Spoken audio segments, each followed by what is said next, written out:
Proverbs chapter 31, just this one verse. Of course, the vast majority of the 31st chapter of the book of Proverbs, it deals with a virtuous woman. It deals with a lady who has godly virtue and principle, a lady who serves God, a lady who is everything from a wonderful wife, a loving mother, a dedicated mother and wife, and also a businesswoman, an entrepreneur. I mean, just so many great qualities that a lady of God should possess. It actually does possess, because God has deposited so many great gifts in you as ladies and women of God. I mean, there is nothing that ladies cannot do when they set their mind to it. I understand, which basically it's a false move, if you will, of trying to recognize and tap into their unlimited potential, and that is the feminist movement. Now, to a degree, and I'm going to lose some of you on this, but just stay with me on this. I understand and I agree with certain principles of the feminist movement, because women have been given this back role in society, need to say for centuries and even millenniums.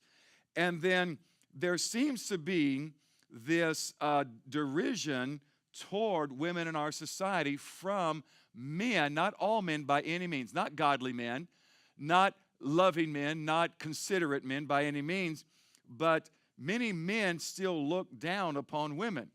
And the thing about it is, one of the main reasons that God created Eve is because he knew that man would make a mess of his life all by himself. You said, Pastor, you just made that up. You're just pandering to the moms today. No, I'm not pandering. I don't do that to begin with. Let me give you scripture. When God said it is not good that man should be alone. Now here's my amplified version. God said it's not good that man should be alone, because when he's alone, he gets weird and messed up. So I'm going to create a woman for him, and that she will be his, not counterbalance, but she will be one to complement him. She will help to make him into a better person.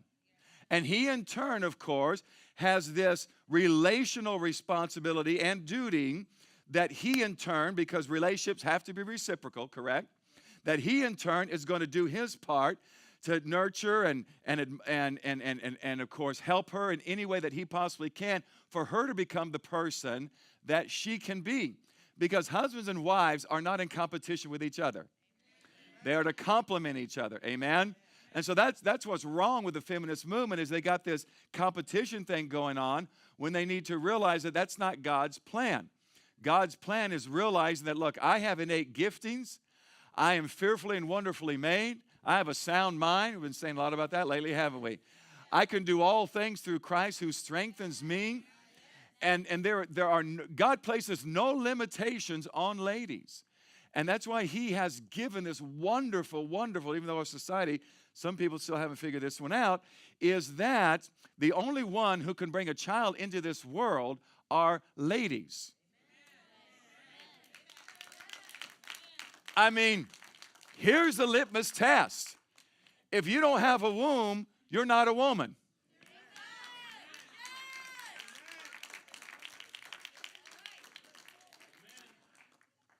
I'm going to stay on track today, though. But anyway, so Proverbs 31, back to this, verse 28, because they're going to talk all about the great virtues that God has deposited in the women of God that you have, ladies.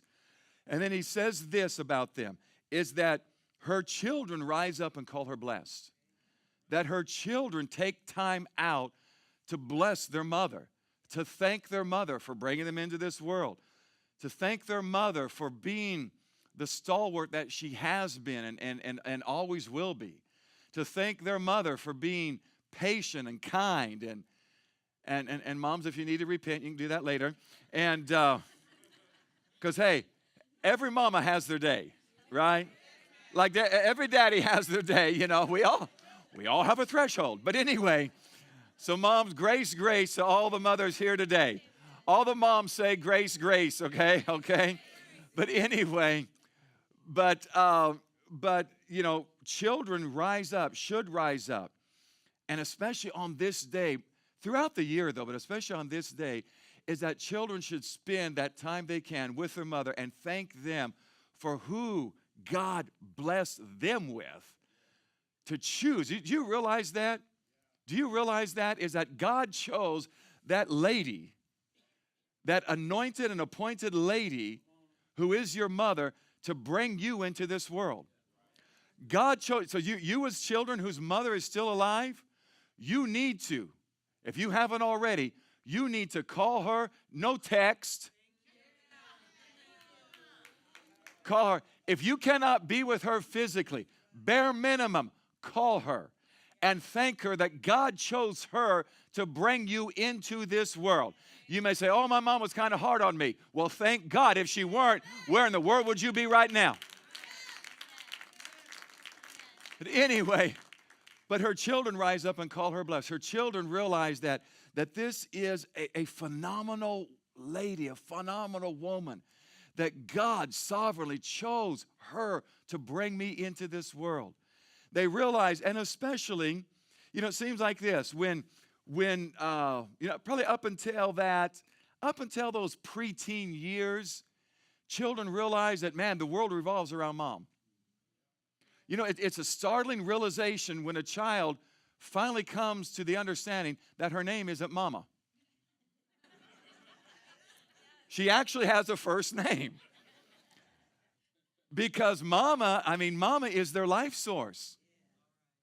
Mama is their life source.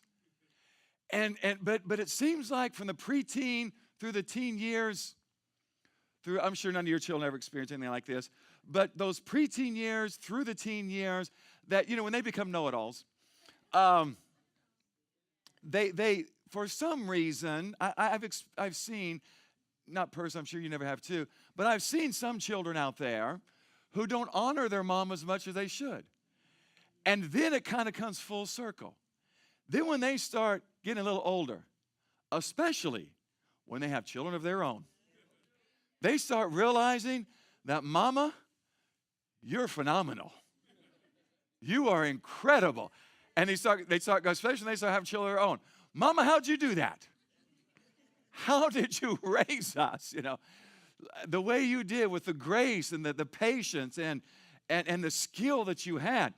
So anyway, wherever we're at in life, but there again, especially when you live a few years, you start realizing that your mother is an incredible individual gifted by God. Amen? So as long as you can, as long as she is on this earth, let me just charge you with this.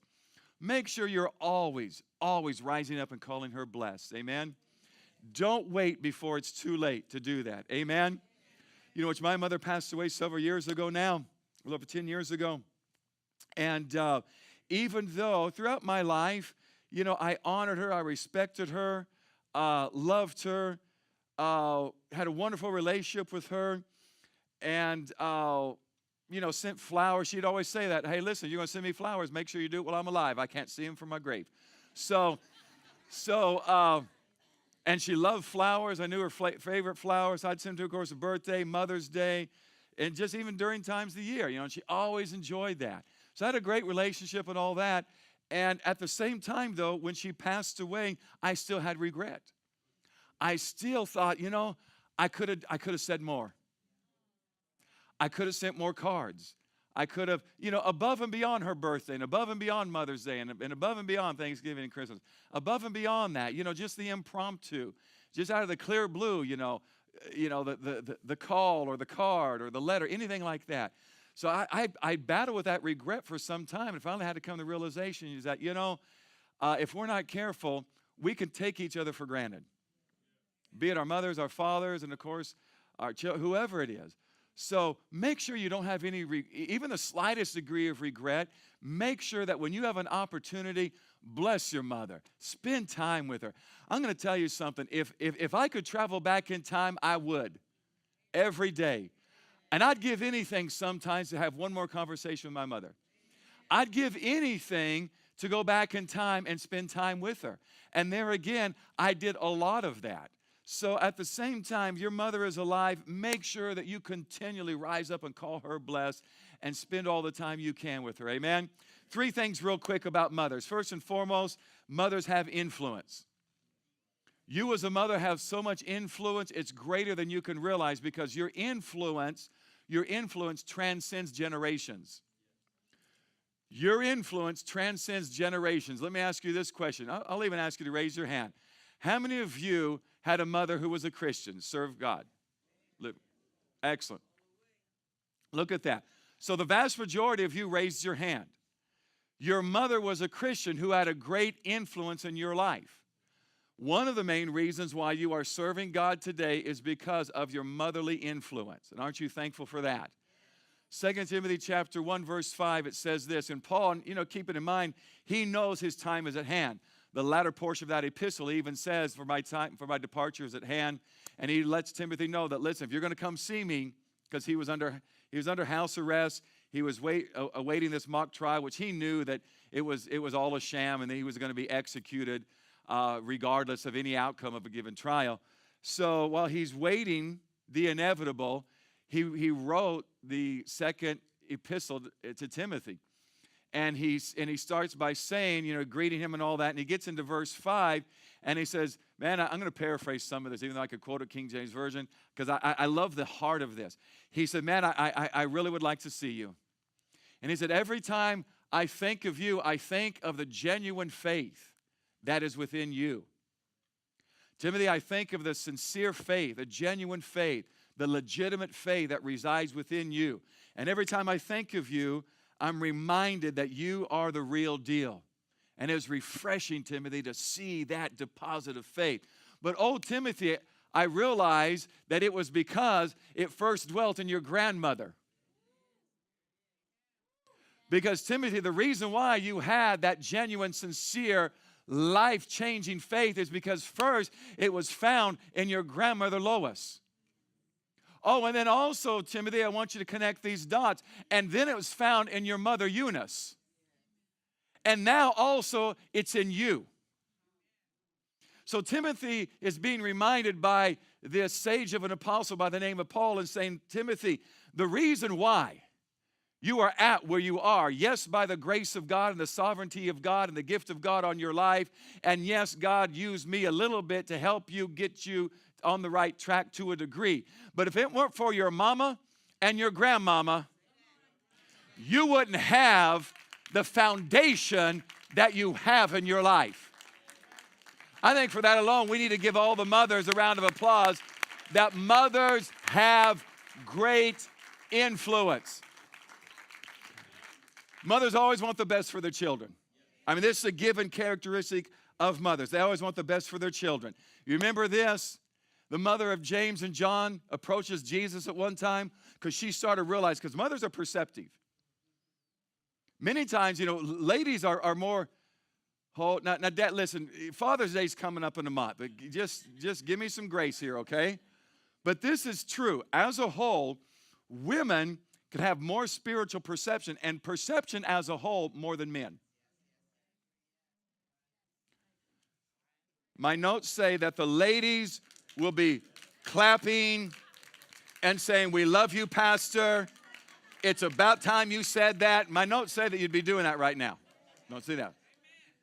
But anyway, so ladies have this large degree of perception. That's why men sometimes, you meet someone and you think they're the latest and greatest, or especially, you're going to buy something, anything from a car to appliances, and they're pulling some slick sales gimmick on you. We men kind of say, oh, really? I said, and the wife is doing one of these because she knows that guy anyway. So women many times, they just have this great perception, and many times they can see things in the future. That's why many times they can see the direction their child is going even before they get there. The mother of James and John saw this, and she started perceiving, you know what? He is the son. This man is the Son of God, and his kingdom is not of this world. It surpasses anything we've ever seen, experienced, from not only from a religious perspective, but from just from a world historical perspective.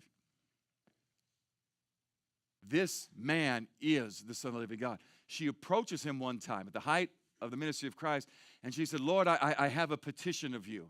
I have something to ask of you. He said, please ask. And she asked him this, I ask that you would grant my sons to sit at your right hand when you come into your kingdom. Now here's what's interesting. He didn't scold her. He didn't chide her. He didn't castigate her whatsoever. Are you getting this, moms? He didn't rebuke her, didn't even reprove her, right? He said, well, that's, you know, in the combination, literally he's saying, you've asked something very hard, but he's saying also, I can't give that to you. I can't give that to you, can't give that to them. That's only for my Father that can do that. So what's interesting here, there again, so if Jesus didn't even remotely even reprove her, he was touched by that. He was touched by that because he realized a true mother wants the best for their children. A true mother sacrifices. A true mother gives. A true mother wants greater opportunities for their children than they ever even had.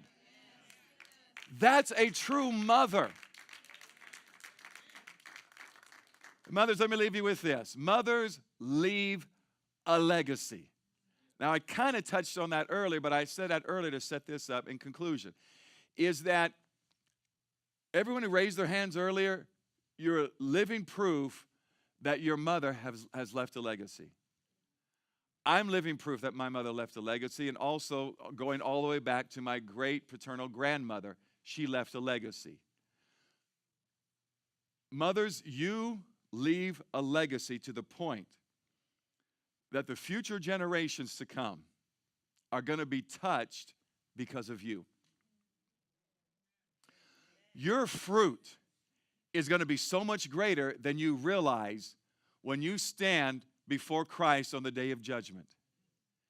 I believe something like this is going to occur because I'm kind of filling in the blanks here, but using a scriptural foundation. That at that given day, mothers are going to be told by Christ, I want you to turn around and see all of the lives that you influenced because you deposited my character, my goodness, you deposited the truth of the living God into your children. And from that, their life touched all of these other people. And over the course of time, your children, grandchildren, great-grandchildren, great-great-great-great-great-grandchildren are living proof that you left a legacy and that you will live on through perpetuity. Mothers really don't pass away. They continue to live on in the hearts and minds of their remaining family and children.